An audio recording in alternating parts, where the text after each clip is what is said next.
నిండు నదులు పారు నిలిచి గంభీరమై వెర్రివాగు పారు పొర్లి పొర్లి అల్పుడాడు రీతి అదికుండాడునా విశ్వదావిరామ వినురవేమా.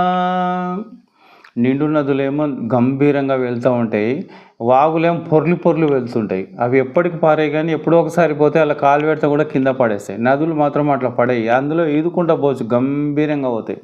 అట్లనే అల్పుడు మాట్లాడినట్టు అదికుండు అంటే గొప్పవాడు మాట్లాడలేడు, మౌనంగా ఉంటాడు. అల్పుడు చూడు ఇష్టం వచ్చినట్టు, వానికి ఓపిక ఉండదు, ఇష్టం వచ్చినట్టు మాట్లాడుతూ ఉంటాడు. అల్పుడే కంచు మొరగినట్లు కనకంబు మొరుగున అన్నాడు.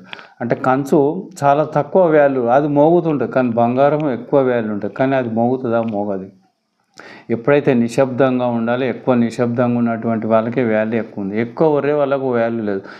అది ఇక్కడ వేమన గారు అదే చెప్తాడు.